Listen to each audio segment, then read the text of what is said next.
Hello everyone, this is Jason from Primetime Aquatics, and in this video we're going to be talking about how the fish food that you choose, the fish food that you feed, can contribute to water quality, the overall appearance of your tank, and your maintenance schedule. It's not something that a lot of people connect, but it's an important part of managing your fish tank ecosystem. Hope you enjoy the video. Appreciate you being here. So I remember about a year ago, I bought a big block of frozen krill. I decided I was going to thaw a little bit of it out. I started feeding it to all of our tanks. About a minute or two later, I turn around to see how the fish are enjoying their newfound treat. And my tanks were utterly destroyed. They were cloudy. There was an oil film on the surface of all the tanks. I had forgotten a very important step, and that is you really ought to rinse frozen krill before you chuck it in your tank. And so I had some water changes to do. It wasn't fun, but it was an important reminder. The foods that you feed will have an impact on your overall tank maintenance and the quality of your water in that tank. Now in this video, we're going to focus more on prepared foods like pellets and wafers and flakes, and how important it is to pick a quality fish food so that your tank water parameters and your tank maintenance and the appearance of your tank is a little bit easier on the eyes. Now, first thing, when you are choosing a fish food, you want to choose a quality food.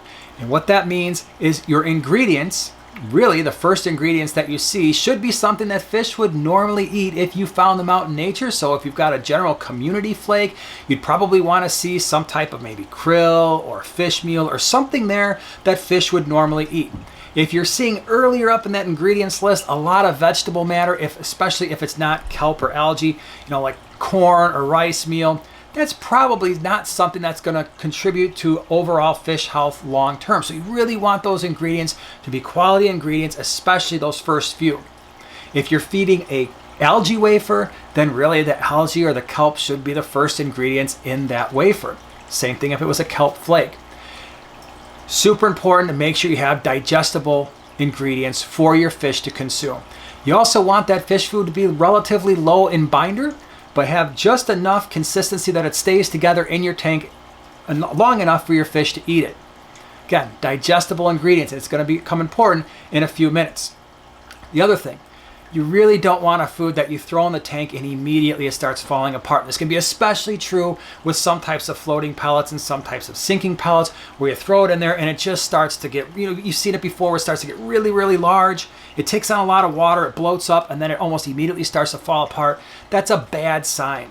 You don't want that because that's going to contribute to poor water quality. Your fish aren't going to be able to eat it. You're going to have to do more water changes to get that back out of the tank. So we want something, especially if it's a pellet, whether it's floating or sinking, that's going to stay together long enough for your fish to consume it, but not have so many binders and fillers that it's going to make the food less nutritious.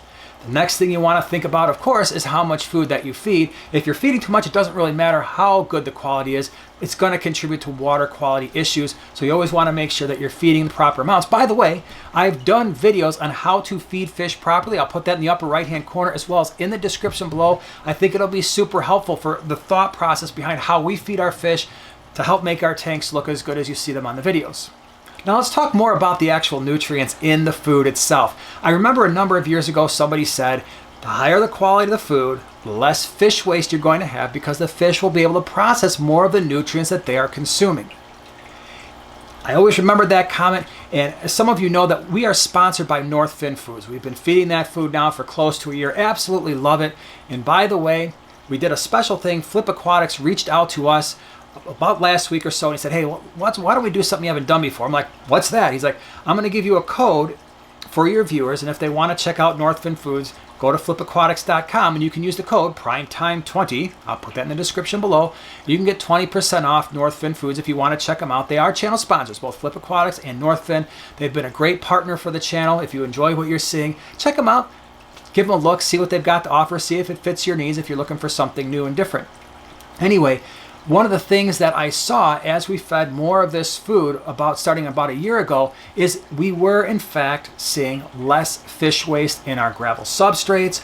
Our water quality was better. In fact, we had a couple tanks that were a problem for us. The 150-gallon tank over here, the 75-gallon Abuna tank, the water quality was fine. No ammonia, no nitrates around 20 parts per million or less, but every once in a while the tanks would get cloudy.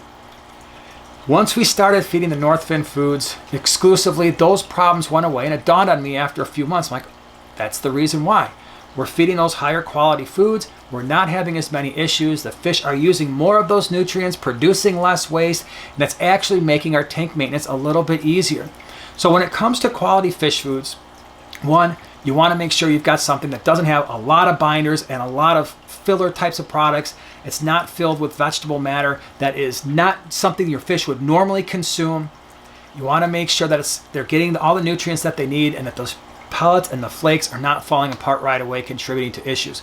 So again, if you're newer to fish keeping, or even if you've been around for a while, it's just something that goes into your overall fish tank maintenance and the health of your fish. I hope you enjoyed the video. Again, check out that coupon code, discount code. Now that code is only good for today, Saturday, and Sunday. So it's a 2-day thing. I hope you enjoy it. Appreciate you being here, and we'll see you in the next one.